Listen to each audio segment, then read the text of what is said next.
In 1086, a royal survey, now called the Domesday Book, counted roughly 6,000 working watermills in England. Think about what that number means. 6,000 machines spread across one small island, each one turning the constant motion of a river into the grinding, pounding, and lifting that a village needed just to survive the year. That single documented figure is the first crack in the myth that the medieval world ran on nothing but muscle and candlelight. Those mills were not quaint little huts grinding flour for the local lord.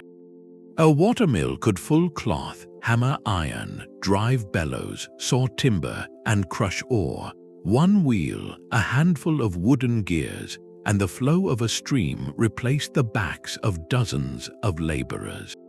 Drop a mill into a village of 200 people, and that village suddenly had the working strength of a town. That is why a small island needed thousands of them. For ordinary villagers, the mill was the one place where nature visibly worked on their behalf, turning a stream into bread, cloth, and iron. That multiplication, not dim candles and sore arms, is what actually powered the pre-modern world. Here, energy means the ability to do work, produce heat, provide light, and condition rooms, mechanical, thermal, and passive, with no electricity required. And the watermill was only one source. Step back from any medieval settlement, and you see something closer to a grid than a dark age: water and wind-driving machines. Wood, peat, and dried dung carrying stored sunlight into every hearth, the sun warming south-facing walls, the earth's heat rising through the floors of Roman bathhouses. The tide filling mill ponds twice a day, even in a few remarkable places, gas seeping from the ground, captured and piped to burn under kettles. 16 distinct energy sources, each with its own mechanism, its own evidence, and its own echo in the modern world. And each one a design a village could restore today without a power line, without a fuel bill, using only what already surrounds it. No imported fuel, no long supply line, just weather and seasons doing the work they did anyway. The water wheel deserves the first look because it is the clearest proof that ancient and engineered belong in the same sentence. Some wheels dipped into the current and let the river push them along. Others caught water from above and let gravity do the work. In both cases, wooden gearing turned the slow rotation of the wheel into a hammer's fall, a saw's stroke, and the endless turning of the millstone. The Domesday figures show the scale. The surviving archaeology shows the craft. 1,000 years before the word industrial existed, England ran on machine power. So here is the question that carries everything forward. If falling water alone produced 6,000 engines on one small island, what were these societies harvesting from everything else around them? From wind that came and went without warning, from animals whose limits they could feel, from rivers that froze solid in winter, from bogs that looked like wasted land. From hot springs and tidal estuaries, from desert winds and open sun, and hidden somewhere among those sources is one so far ahead of its time that it quietly erases the line between ancient and modern. But the foundation of the entire system was falling water, and the water wheel was its clearest expression. The water wheel was not one machine but two. The older design sat low in the stream, paddles reaching into the flow, and the river simply shoved them along. That is the Undershot wheel. It works, but it works wastefully because the water hits the blades, spills past them, and carries most of its energy downstream. The Overshot wheel answered that with a different arrangement. Instead of letting the river push the wheel from below, the miller delivered water to the top and poured it into buckets built around the rim. Now every loaded bucket added weight on one side. Gravity pulled that side down, the wheel turned, and the empty buckets rose to be filled again. The water was no longer shoving the wheel. It was falling, and every kilogram of it gave up a far larger share of its power. That is why an overshot wheel could produce so much more work from the same stream, and why millers who could afford the earthworks chose it whenever the landscape allowed. But the wheel was only half the engine. A water wheel turned slowly, maybe 10 or 12 revolutions a minute. A millstone needs to spin hundreds of times a minute to grind anything. Between that slow rotation and the working speed sat the real engineering in wooden gearing. Imagine a timber crown wheel taller than a person, its teeth cut straight into the wood, meshing with a lantern pinion, rods set between two discs like a birdcage. Each turn of the big wheel spun the little one many times over.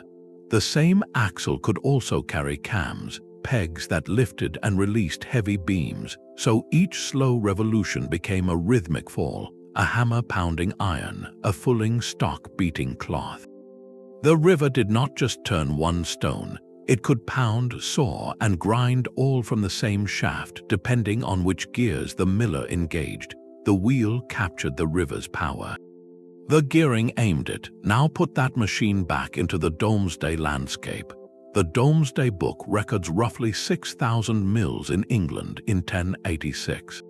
Translate that number into walking distance and it stops being a statistic. A family that wanted flour did not have to travel. The mill was down the road around the hill beside their own valley stream. And the mill was not a convenience, it was a liberation of labor. Hand grinding grain on a stone quern was one of the heaviest chores in any household, hours every week bent over a slab of rock. The mill took those hours and handed them back. That is the real meaning of energy. It is not fuel for its own sake, it is time. A village with a working mill had effectively hired its river to do the work of many strong backs, and the people who once did that work could spend their lives on something else. The same logic runs unbroken into the present. Microhydro today is a small turbine in a stream, often fed by a pipe that diverts part of the flow, converting falling water into electricity on exactly the same principle. Capture the weight and motion, turn a runner, let it do the work.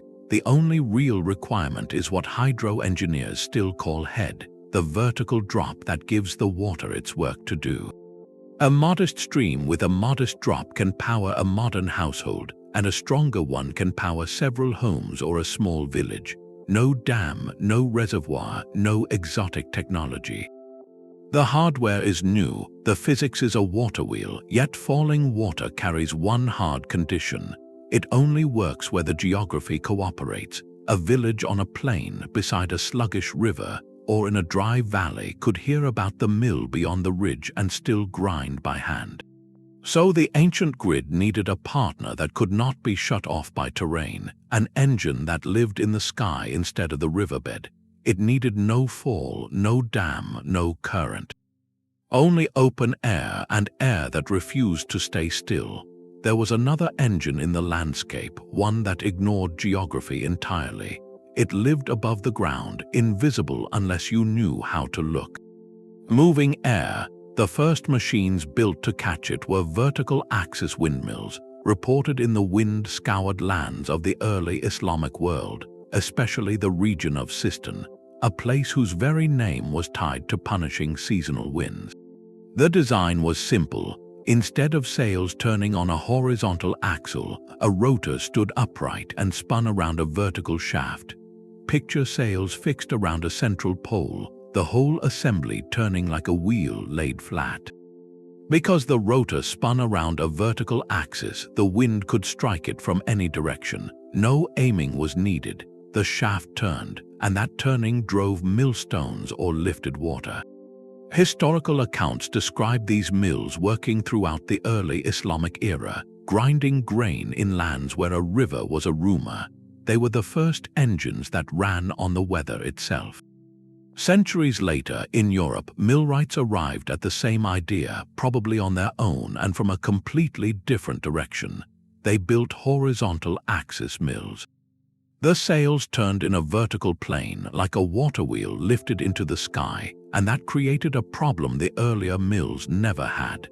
The sail had to face the wind, and the wind refused to hold a course.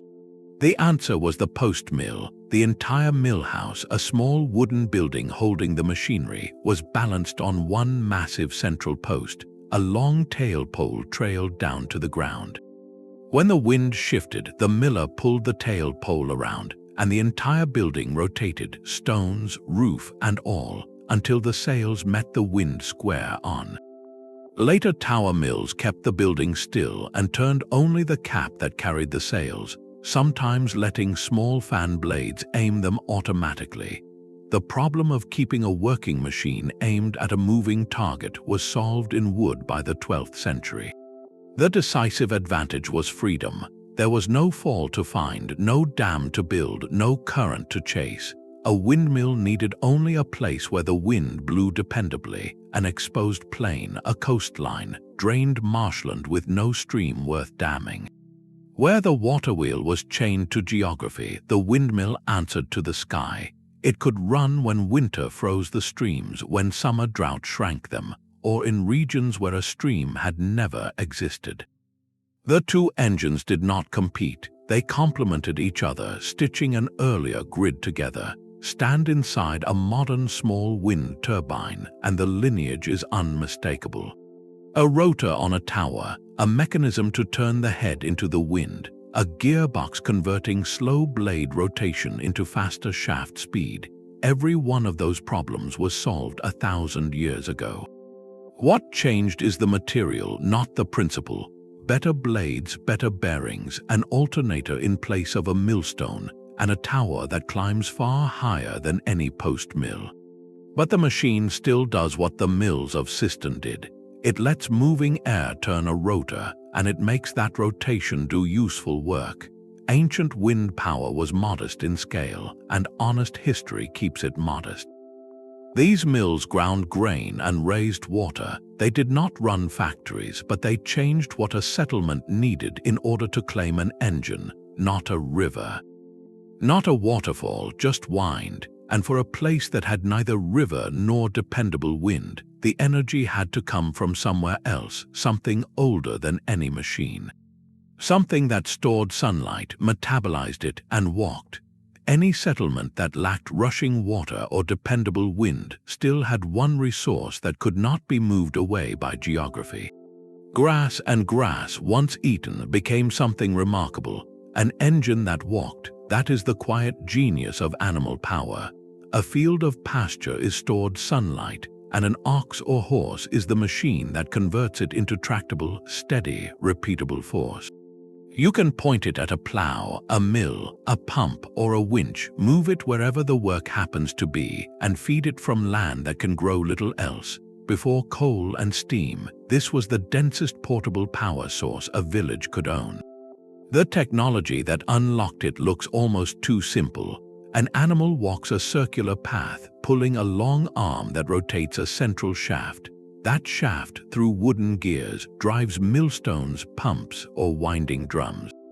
It sounds trivial, but think about what the gearing was doing. A horse walking at a few miles per hour produces slow, powerful rotation. The gears convert that slow muscle into rapid, high-speed rotation at the machine end. One animal, steadily plodding, could drive a full-size millstone or keep a mine pump working around the clock. These contraptions had different names in different places: the horse gin, the whim, the sweep, but the principle was identical.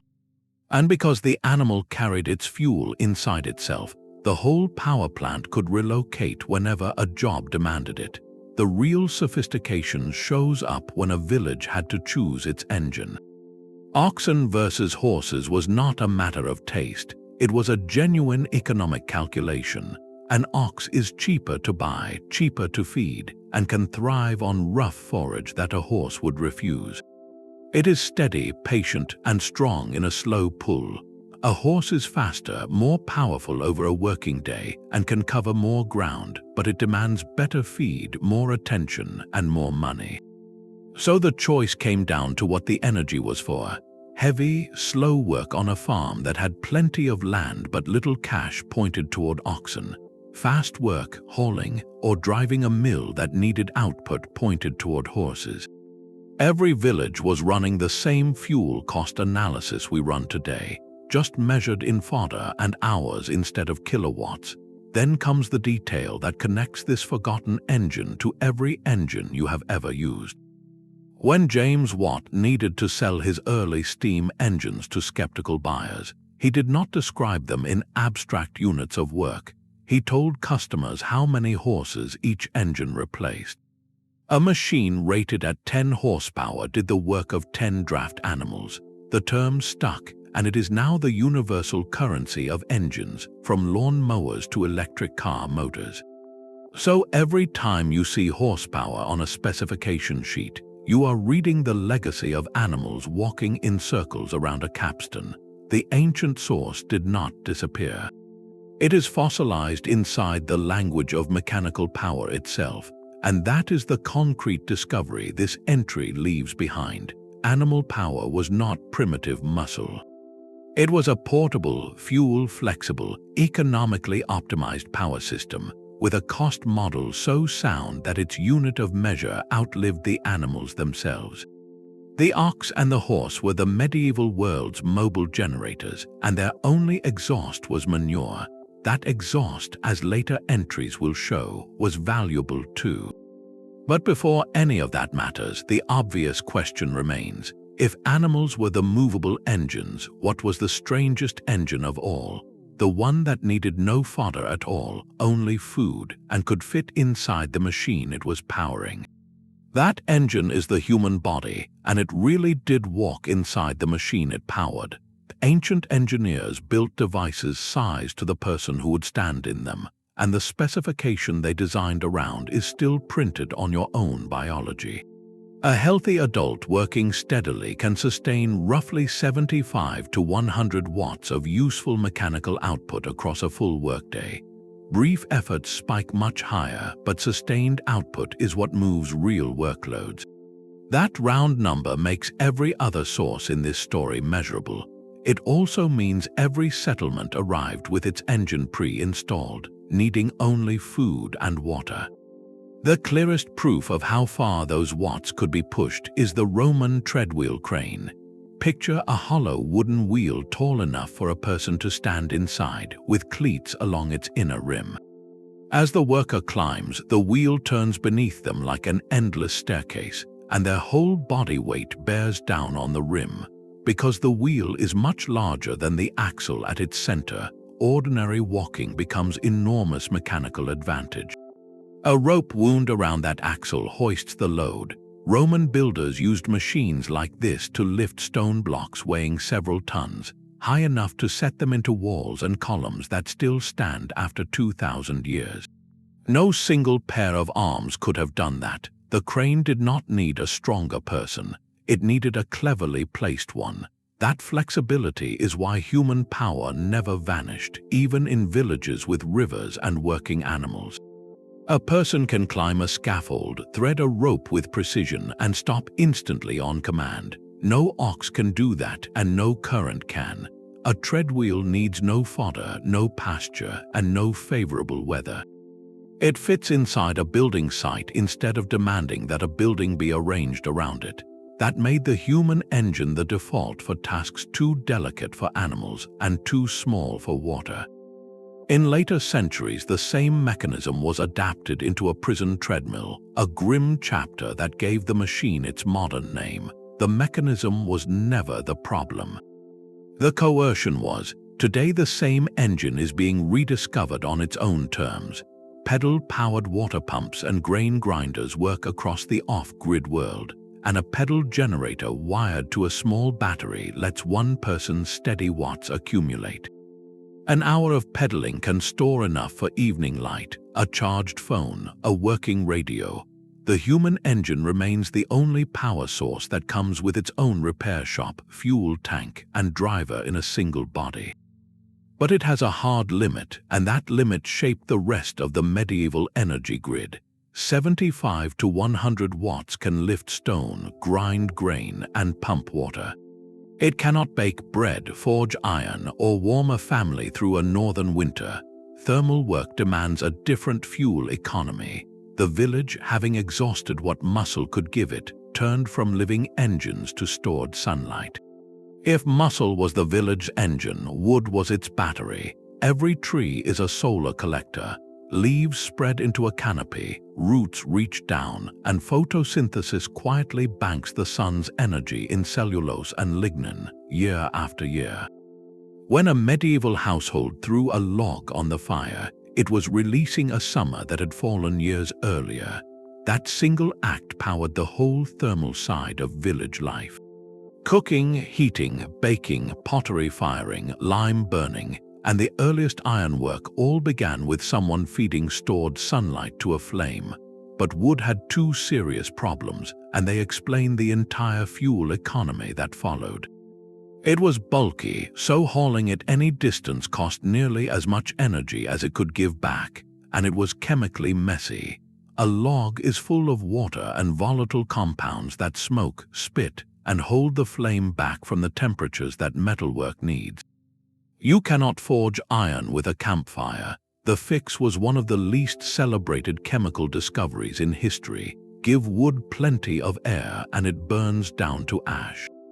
Starve it of air and something stranger happens.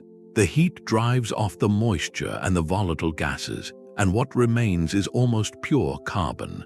Modern chemistry calls that process pyrolysis, but medieval woodsmen had mastered it without any vocabulary for what they were doing. They stacked timber into a great mound, sealed it under earth and turf, and let it smolder for days while a collier watched the vents. What came out was charcoal, a manufactured fuel with roughly double the energy of dry wood per kilogram, burning hot enough for a smith's forge and clean enough that its smoke would not spoil a blade. Virtually all of the iron and much of the glass and lime of the medieval world was made with charcoal that had never been touched by a chemist. That is why charcoal making was not a village chore. It was a specialized trade, and a dark one in every sense, with its own world of forest mounds, huts, and carefully guarded vents. And here is the part that breaks the familiar myth. The standard picture of pre-industrial Europe is one long deforestation crisis, people gnawing through the woods until nothing stood. It is true that serious overcutting happened, especially near growing cities. But a great deal of medieval woodland was not mined, it was farmed. The technique is called coppicing. Cut a hazel, willow, or ash near the ground, and the stump sends up a spray of vigorous new shoots. Around 10 to 15 years later, you cut those shoots and the stump sends up more. A single stump can keep resprouting for centuries. Woodland was managed on a harvest cycle with the same rhythm as a field of grain. Modern households are rediscovering the same instinct. Wood pellet heating takes a messy fuel and upgrades it into a uniform, concentrated form, and biochar, the modern name for charcoal made for soil, has turned the ancient process into a tool for carbon storage. The real discovery is that the pre-modern fuel economy was never simple gathering. It was refining. The village took a bulky, smoky, awkward fuel and upgraded it into something dense, transportable, and hot, concentrated sunlight in a black lump. If you wanted to run a modern village heating today, you would do exactly what they did, only inside a steel retort instead of an earthen mound. But the whole system carried a hidden boundary. It was only as good as the forest beside it. Cross into the treeless north, where the woodland thins and the map turns to open bog, and the arrangement collapses. There, the village had to find its heat from beneath its own feet, and in those landscapes, it turned out the ground itself could burn. Up in the treeless north, the ground itself burns. Those expanses of gray and brown, too wet to farm and too soft to build on, are a fuel deposit built from moss. Peat forms where waterlogged ground starves moss of oxygen, so the plants never fully rot.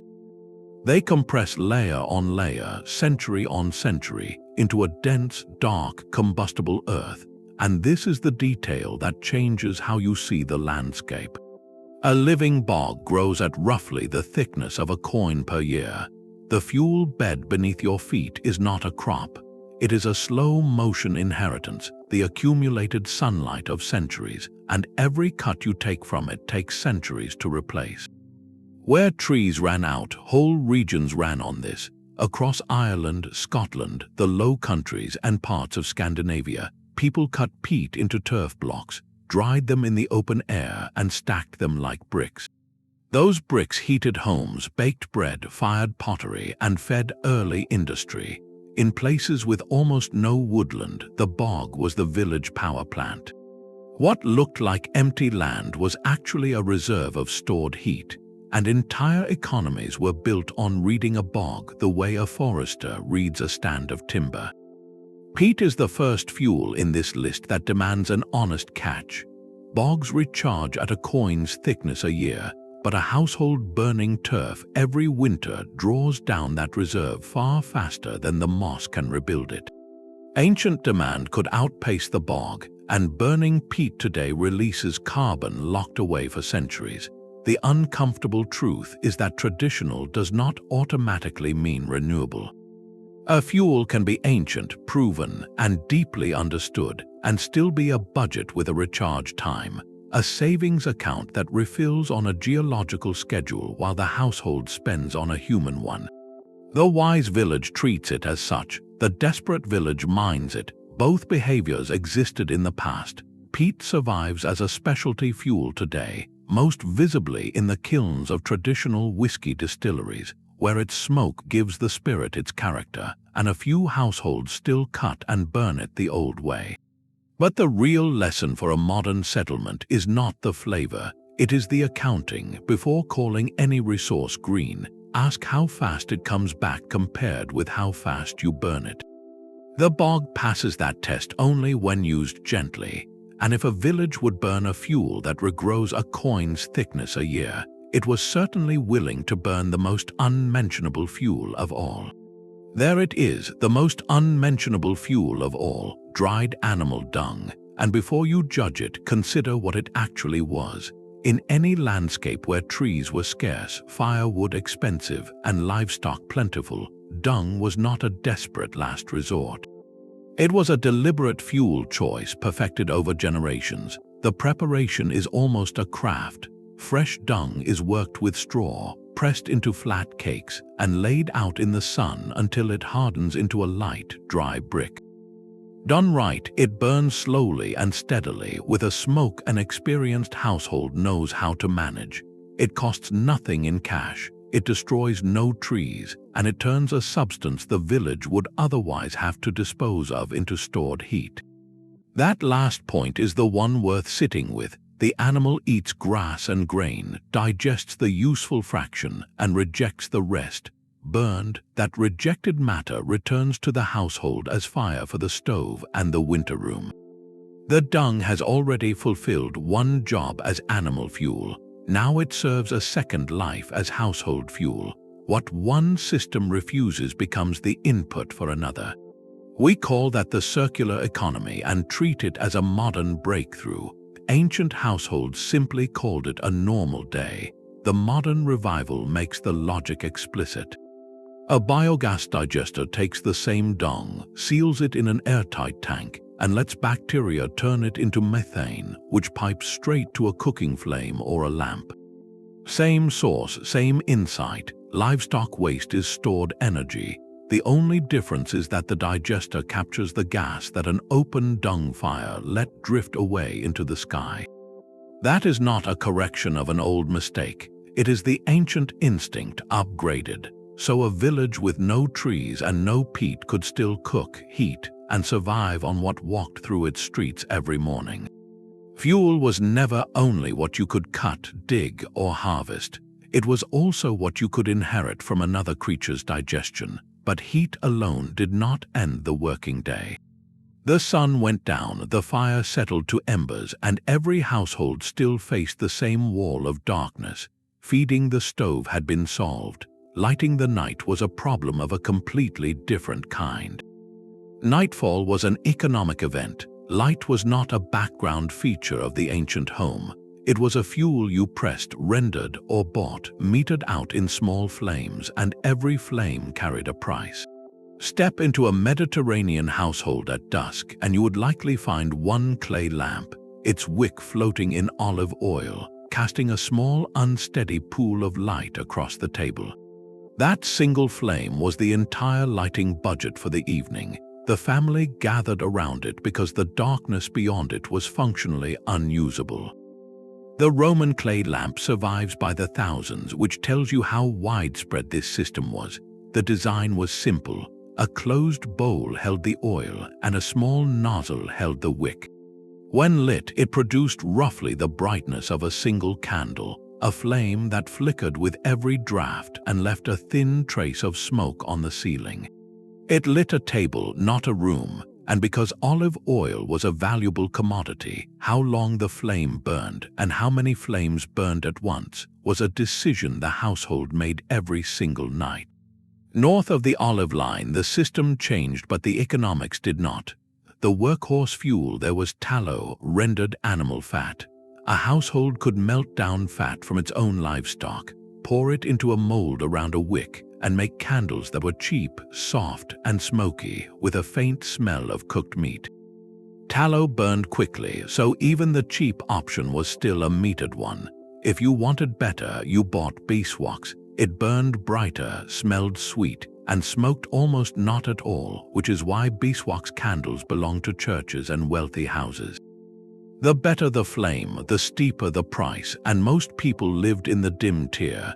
That mattered for the shape of ordinary lives. For most families, the evening light was the hearth itself, a fire already burning for cooking and warmth. A lamp or candle came out for specific tasks, then went out again. Work that needed sharp eyes, whether spinning, sewing, reading, or keeping accounts, was scheduled between sunrise and sunset. When the light failed, the work stopped. Winter was not just colder, it was darker for longer, and those hours stayed dark because filling them meant buying light. People went to bed early because staying awake carried a fuel bill. The rhythm of daylight runs through the entire pre-industrial year, and an energy system shaped all of it.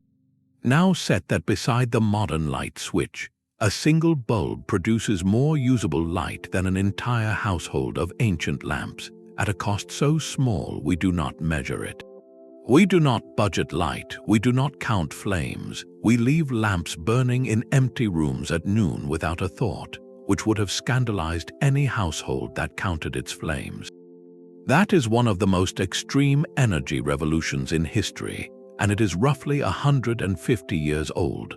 Off-grid families still reach for oil lamps when the power fails, and they usually find them charming right up until the smoke and the fuel bill arrive.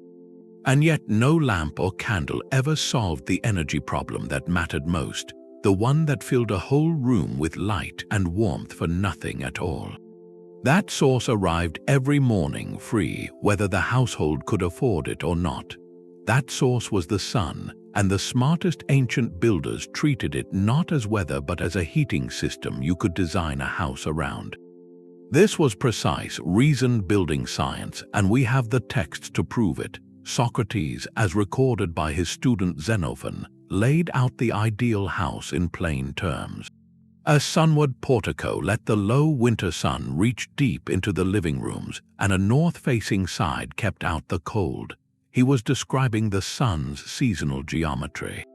In winter, the sun hangs low in the southern sky, so a south-facing opening catches those shallow rays and pours them into the building. In summer, the same sun climbs high overhead, and a properly designed roof blocks it completely.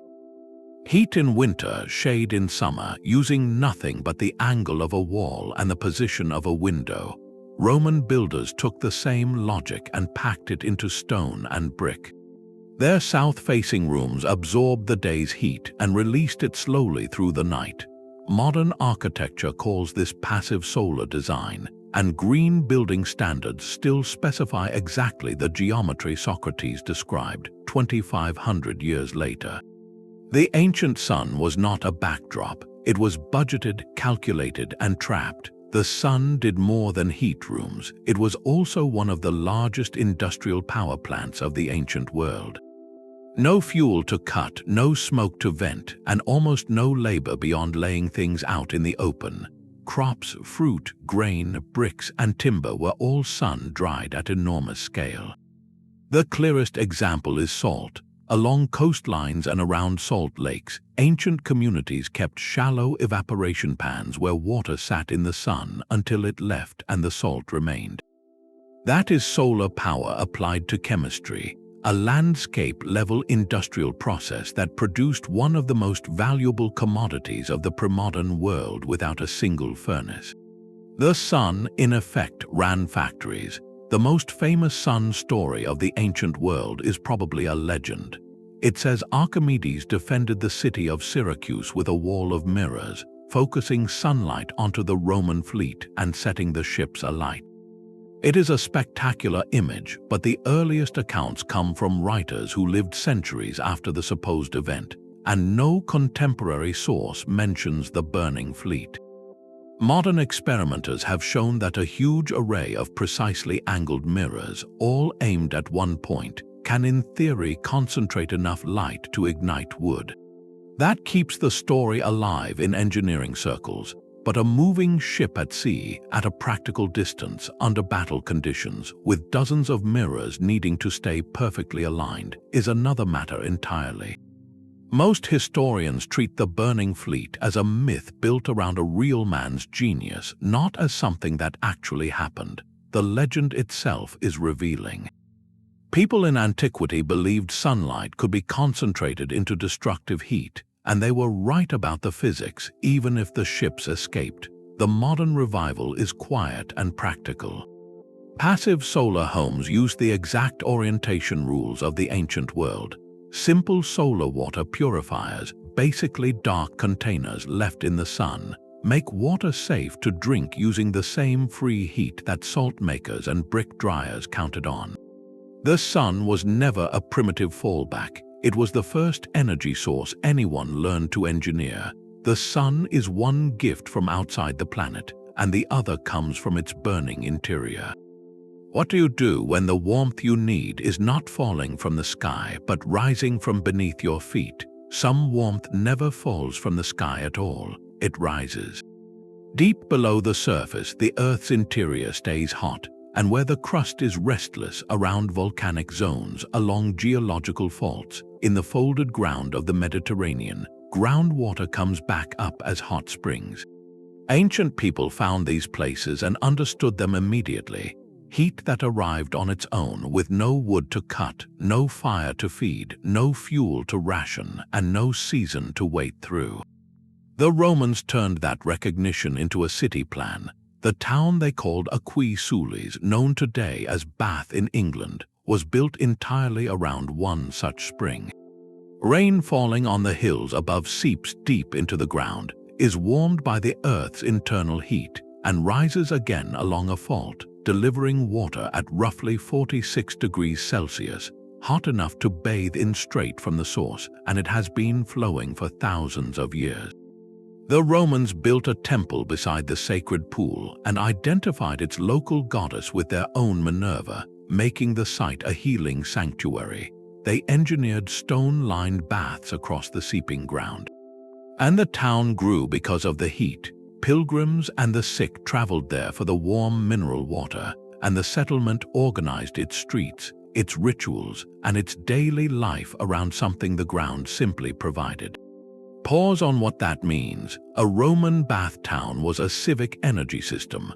The heat cost nothing to produce and nothing to transport. It never had to be stored because it never stopped.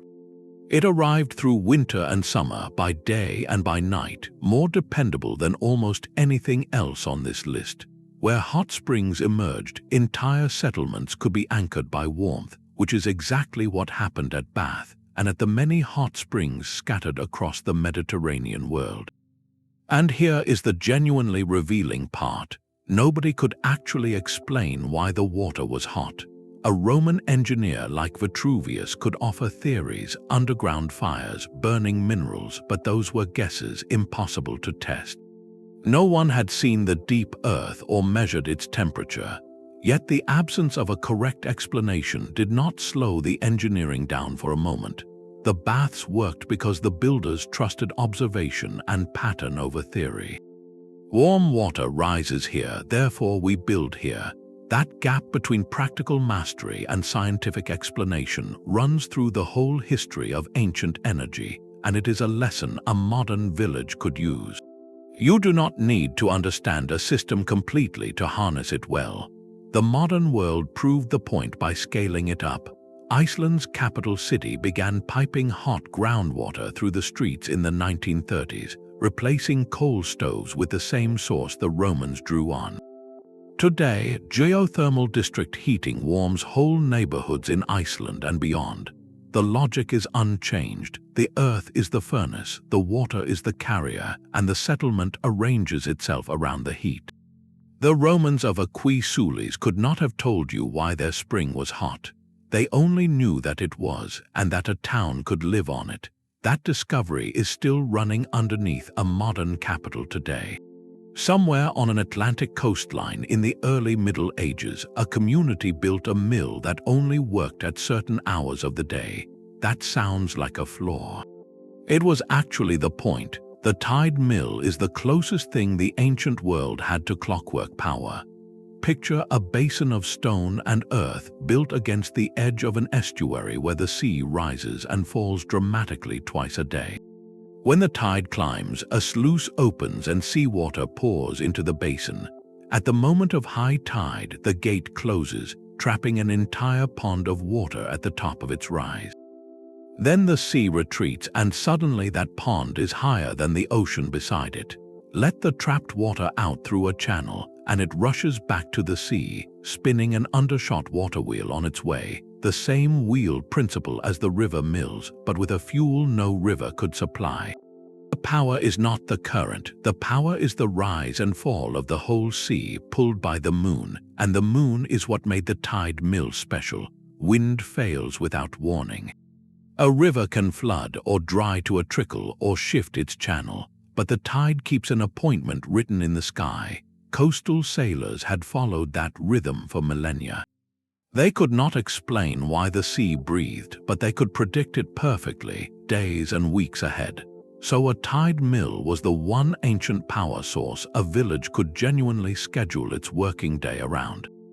You knew before the sun came up what hours the wheel would turn. That is a luxury almost nothing else on this list offers. Archaeological evidence shows these machines were real. At Nendrum, a monastic settlement on an island in Strangford Lough in Northern Ireland, excavators uncovered a tide-powered mill that researchers have described as dating to the early medieval period.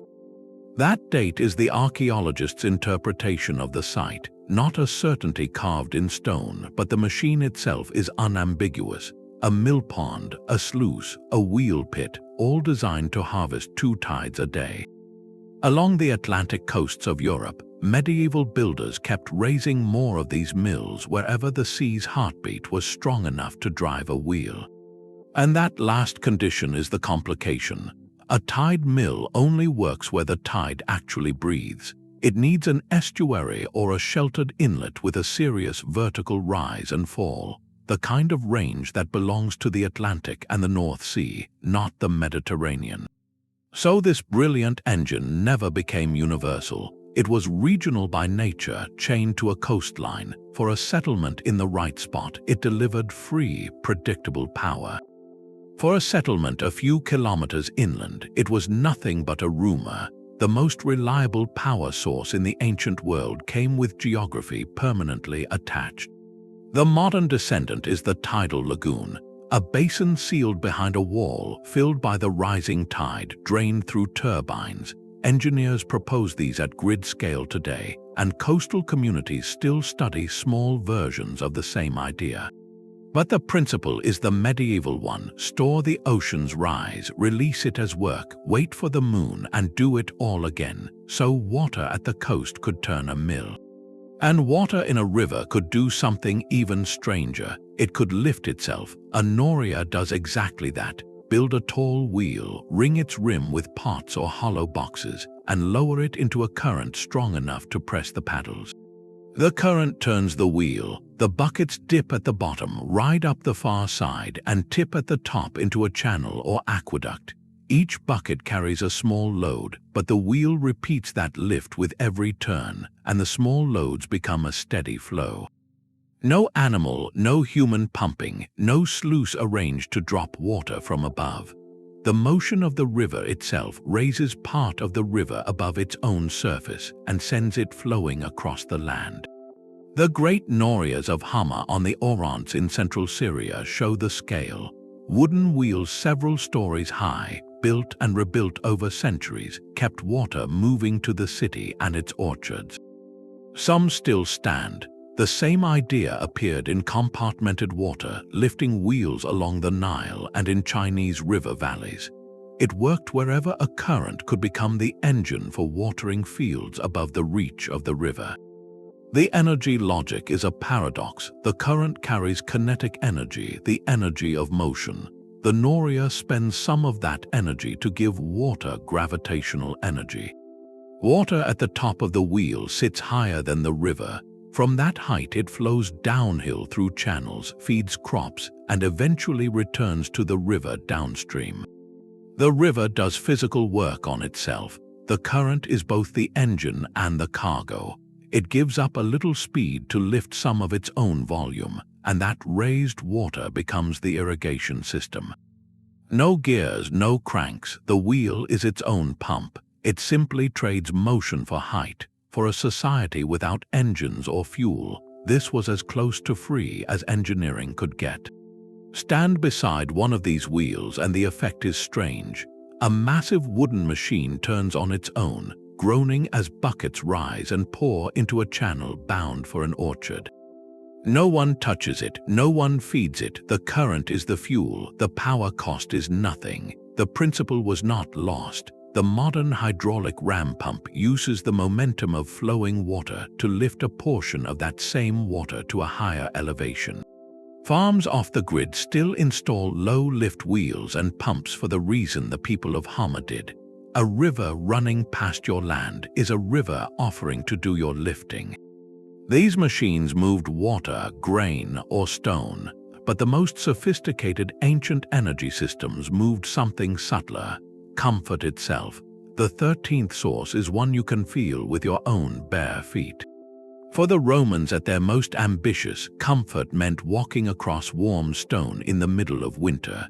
Their system was called the hypocaust, and if you have ever stood on a modern heated floor, you have felt exactly what it was trying to do. The construction sounds almost impossible. The floor of a room was lifted off the ground, supported on hundreds of small stacks of terracotta tiles. Underneath was an empty space. Outside the room sat a furnace. When lit, the hot gases did not rise into the room. They were drawn under the raised floor, through the gaps between the tile stacks, and up through hollow channels in the walls. The whole building became a radiator. The floor, the walls, every surface warm to the touch.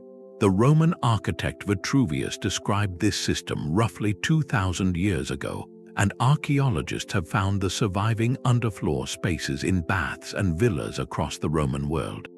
The crucial detail is that the hypocaust did not warm the room by heating the air.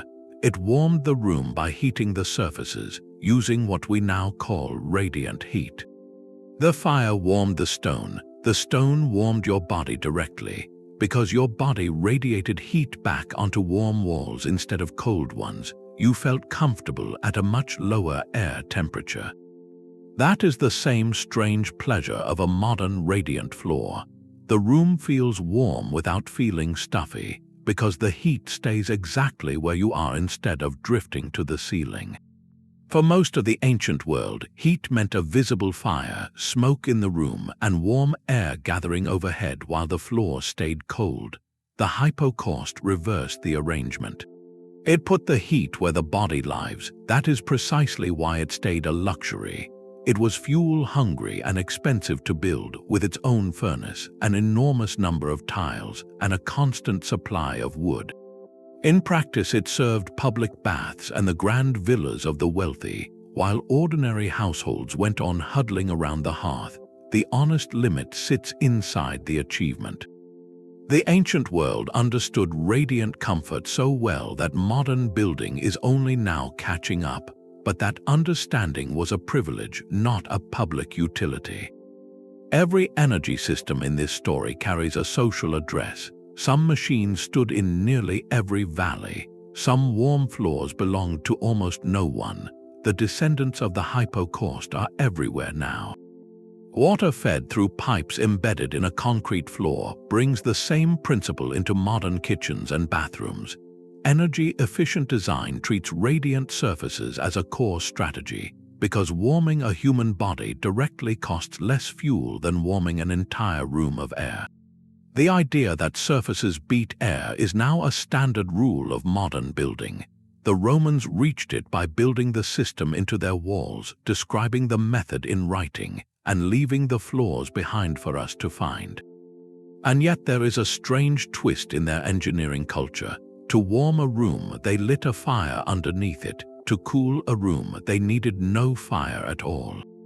No fire at all. The machine that makes that sentence true looks like a brick chimney growing out of a rooftop.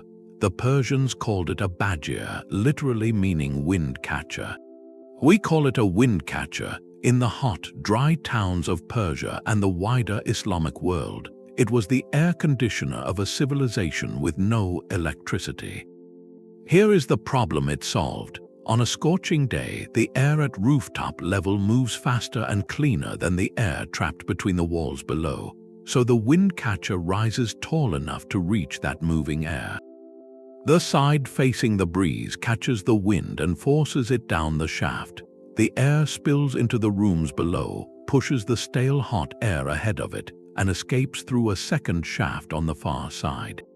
The building breathes without a fan, but wind does not always blow. On a still afternoon, a second mechanism keeps the tower working. The sun heats the masonry and the air inside it. Warm air rises, pulling stale room air up and out, and that gentle suction draws replacement air in from shaded courtyards and low vents. No fire, no fan. The sun becomes the pump. Many wind catchers add a third layer. They sit above a pool or a shallow channel of water, often fed by an underground aqueduct called a qanat. The incoming air sweeps across the water, and evaporation pulls heat out of the air itself, the same physics that cools your skin after a bath. What reaches the family below is moving and genuinely cooler.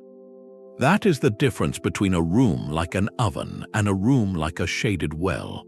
The living proof is Yazd, the historic desert city in central Iran, a UNESCO World Heritage Site whose skyline is still crowded with hundreds of these towers.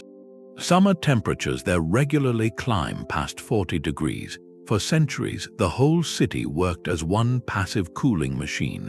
Wind catchers, thick earthen walls, shaded courtyards, and underground water channels all layered together.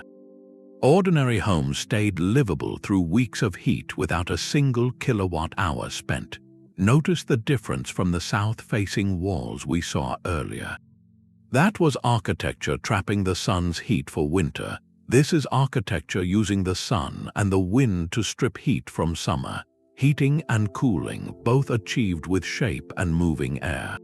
Modern green building has been quietly rebuilding the same idea. Passive downdraft cooling towers moisten the air at the top and let the cooler, denser air sink into the space below. Air conditioning, in effect, got invented twice, once in brick and wind and once in glass and steel. For a village facing hotter summers, the recipe is almost absurdly simple. A tower, some water, an opening, mud, brick, and a bucket could get you started. Earlier we measured a human being at roughly 100 watts. The wind catcher needs nothing to measure.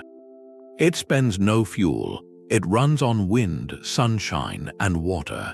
It cools a house the way a tree shades a courtyard, with shape, placement, and patience.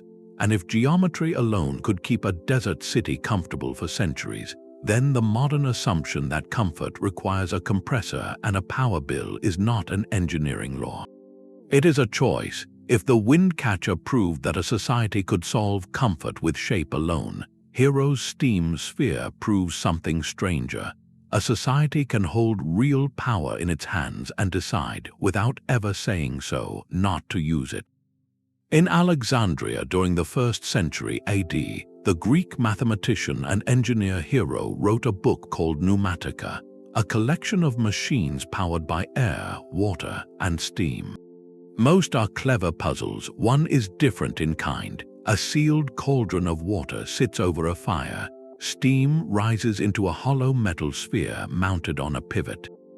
2 nozzles on the sphere are bent in opposite directions, and when the steam blasts out, the sphere spins, driven by nothing it touches. Heat has become motion with no gears and no pistons. Hero called it the aeolipile, a name that evokes Aeolus, keeper of the winds. In modern terms, it is a reaction turbine. The steam shoots one way, the sphere pushes back and turns the other. The same principle eventually spun power plants and pushed rockets off the pad, and the machine was real. The text survives in manuscript copies, in enough detail that modern reproductions spin exactly as described. So the ancient world held the core insight of the steam age in writing, about 1700 years before the Industrial Revolution, and then nothing happened. No surviving source suggests anyone tried to hitch that spinning sphere to a millstone, a pump, or a winch. It lives in the book as a marvel, one of many, surrounded by automatic temple doors and coin-operated holy water dispensers. So why did a civilization that could turn fire into motion use it only for wonder?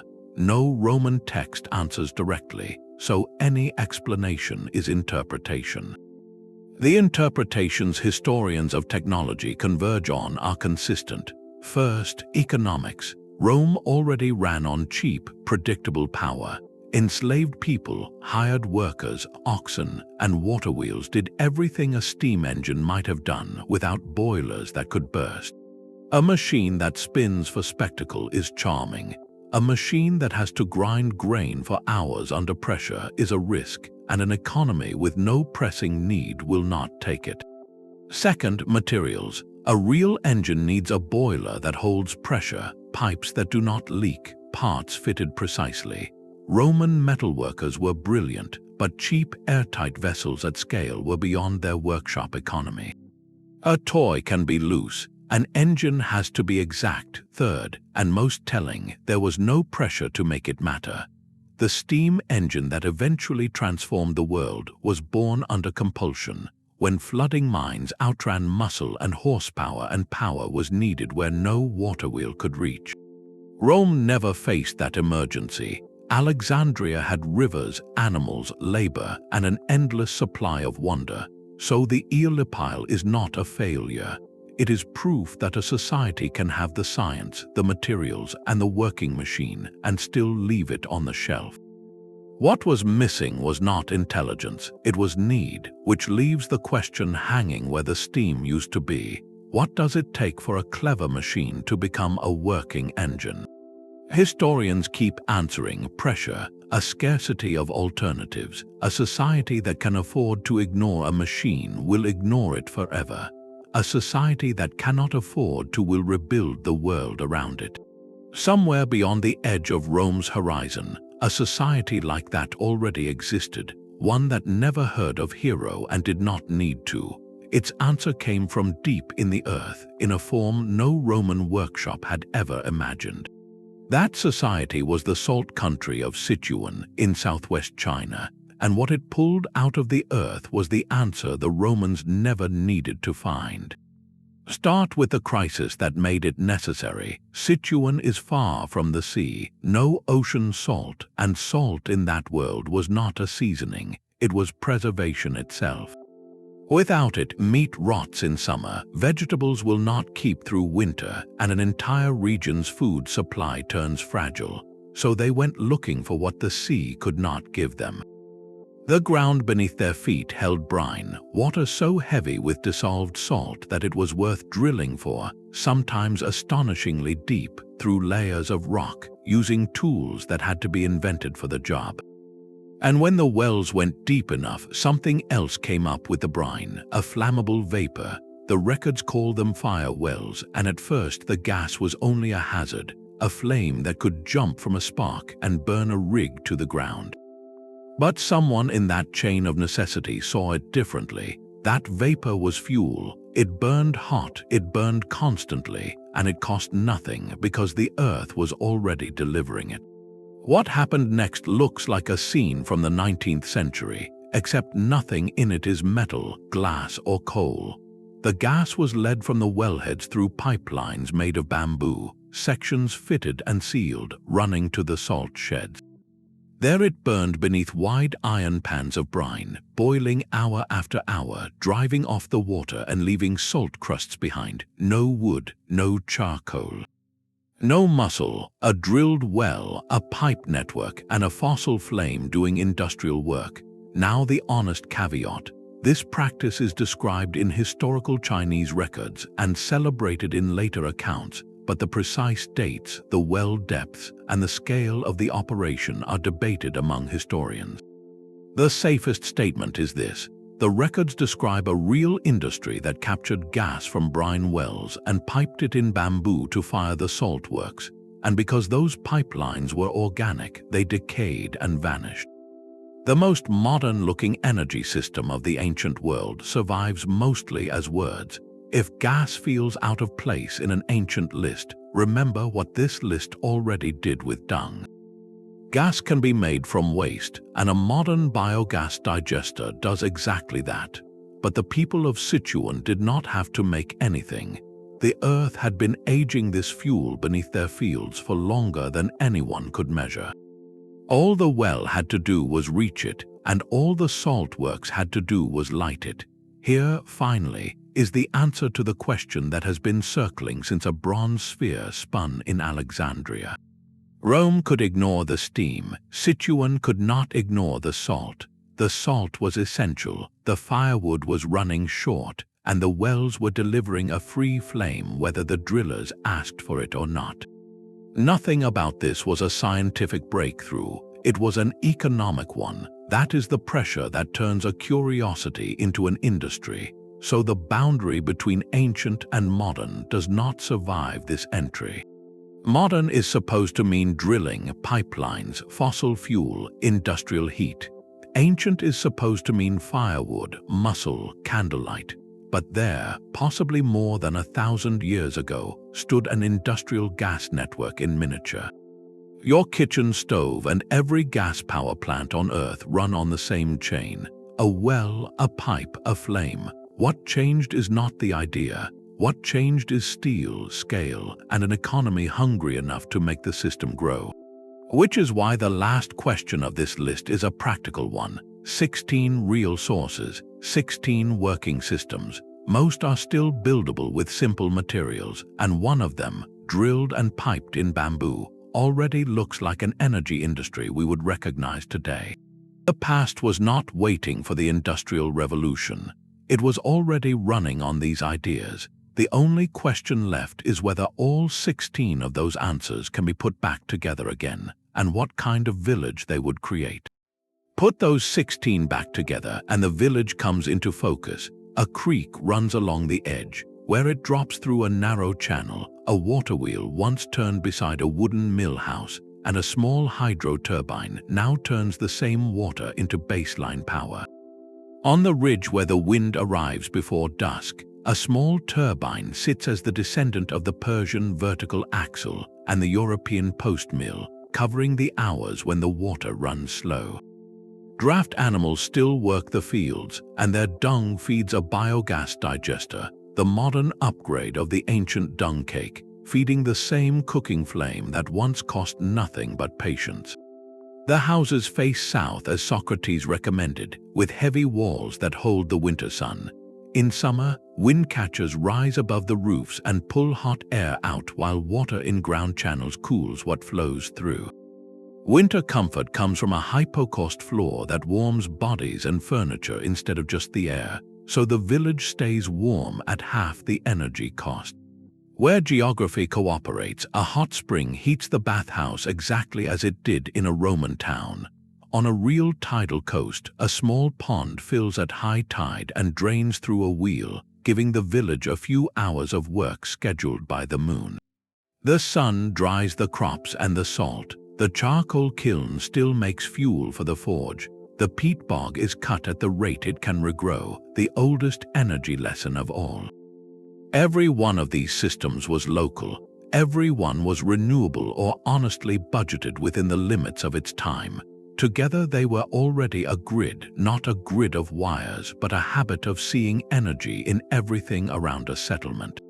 None of this replaces the modern grid, and it would be dishonest to pretend otherwise. No village runs hospital imaging machines or a data center on a water wheel and a wind catcher. Concentrated power has real advantages, and this is not nostalgia dressed up as engineering. But for resilience, locality, and low cost, a layered system built on these ideas is genuinely viable. Many small harvests layered together give the system strength because none of them is essential by itself. Ancient societies were never short of energy. They were short of machines that concentrated. The sun, wind, water, earth, muscle, and waste were already there, waiting for a design that could use them. We have the machines, steel, scale, and a grid that moves a gigawatt across a continent. But we lost the instinct to see power in what already surrounds us. As fuel grows expensive and distant systems grow fragile, the most resilient future may look remarkably like the past. The village in the dark was never powerless. It was running the original microgrid. If you could bring back one of these 16 ancient energy sources for your own village, such as a water wheel, a biogas dung pit, a wind catcher, or a hypocaust floor, which would you pick and why? Subscribe for the next explained history of a forgotten system that actually ran the past.